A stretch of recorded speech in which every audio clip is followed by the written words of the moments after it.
तो hello students, कुछ important question लिए हैं मैंने यहाँ पर इलेक्ट्रोकेमिस्ट्री चैप्टर से।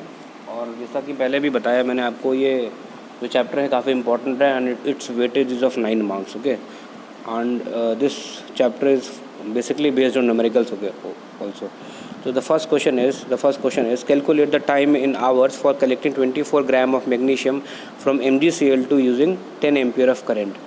ये क्वेश्चन हमें करना है and this question is based on second law of electrolysis, जो फैराडे का सेकेंड लॉ है उस पर बेस्ड है।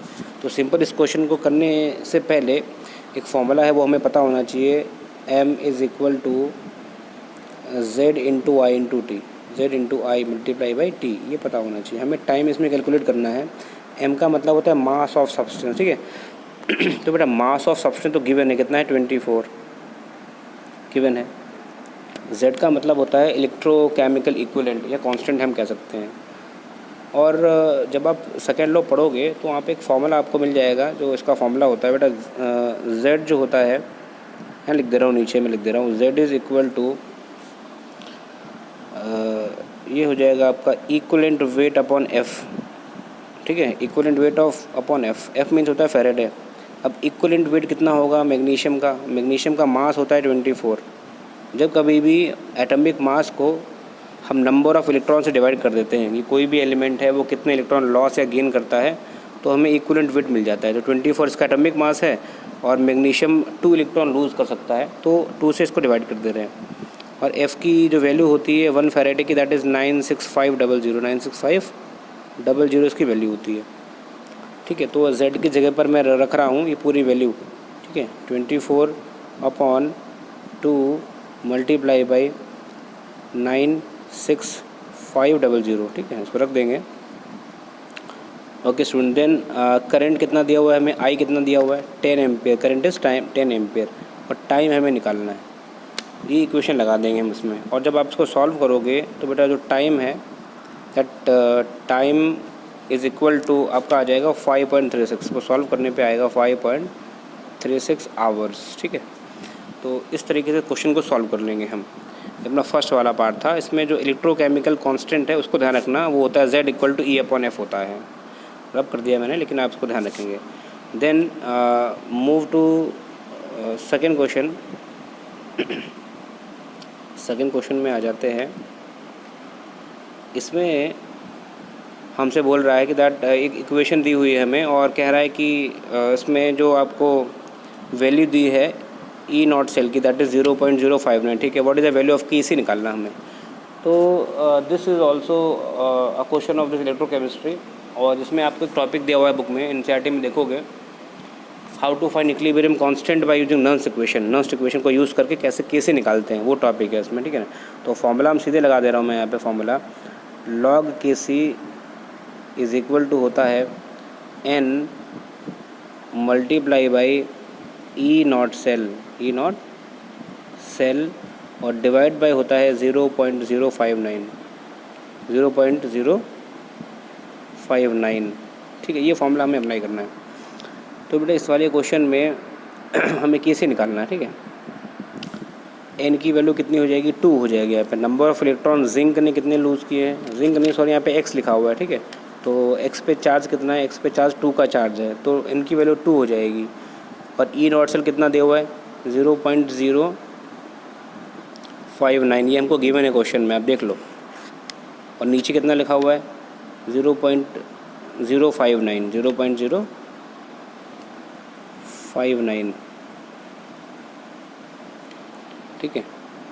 तो आप इसे काट ले, कैंसिल हो जाएगा ये, तो केवल 2 बचेगा यहाँ पर अपने पास में। और जो log के सी है, log के सी आपका आ जाएगा 2, log के सी की वैल्यू 2 आ जाएगी। और जब आप के सी निकालोगे तो इसका एंटी लॉग कर लेंगे हम। इसका एंटी लॉग करने पे जो मेन जो अपना आंसर आ जाएगा, के सी की वैल्यू जो आ जाएगी, that will be equal to 10⁻², ठीक है। एंटी लॉग करेंगे तो पावर जो होती है वो पॉइंट के अंदर नंबर होता है वो पावर में आ जाता है, एक्सपोनेंट में आ जाता है। उसके बाद में अब क्वेश्चन नंबर 3 पे आ जाते हैं। बेटा इस वाले क्वेश्चन में मोलर कंडक्टिविटी आपको दी गई है, ठीक है। Molar conductivity of M/32, solution of weak acid is 88 Simon centimetre square mole inverse ये दिया हुआ है, ठीक है। और लिमिटिंग मोलर कंडक्टिविटी भी दी गई है, आपसे के पूछ रहा है, ठीक है। तो ये जो क्वेश्चन है, this question is also a very important question. इसमें आपको फॉर्मूला लगा देना है अल्फ़ा का, ठीक है। अल्फ़ा को बोलते हैं डिग्री ऑफ डिसोसिएशन, तो ये होता है lambda M upon lambda M naught. Lambda M naught को बोलते हैं लिमिटिंग मोलर कंडक्टिविटी, ठीक है। तो लेमडा एम कितना दिया हुआ है आपको, 8 दिया हुआ है मोलर कंडक्टिविटी, और लेमडा एम नॉट कितना दिया हुआ है, 400 दिया हुआ है। इसको आप सॉल्व कर लेंगे तो बेटा ये आ जाएगा आपका, सॉल्व करने पे 1/50 आ रहा है, ठीक है। सॉल्व कर लेंगे तो आ जाएगा 1/50 आ जाएगा ये सॉल्व करने पे।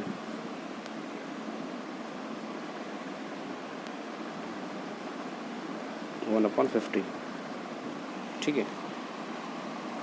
लेकिन अब ये पूरा नहीं हुआ, इसके बाद आपको के निकालना पड़ेगा। अल्फ़ा निकालने के बाद में के आपको निकालना पड़ेगा, और के लिए आप फॉर्मूला लगा लेंगे ये वाला। के को बोलते हैं डिसोसिएशन कांस्टेंट, ये हो जाएगा C∝² अपॉन 1 - अल्फ़ा, ये लगा देंगे फॉर्मूला।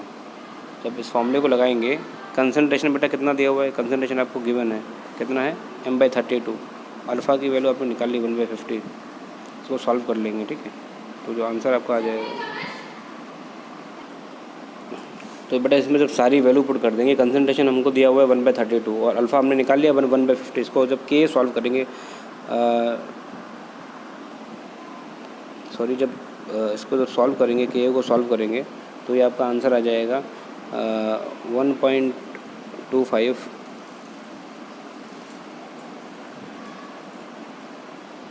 और 10⁵ आ जाएगा।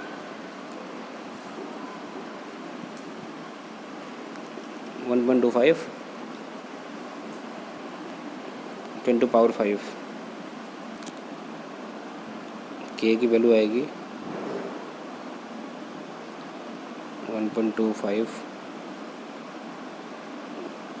मल्टीप्लाई 10⁻⁻⁵।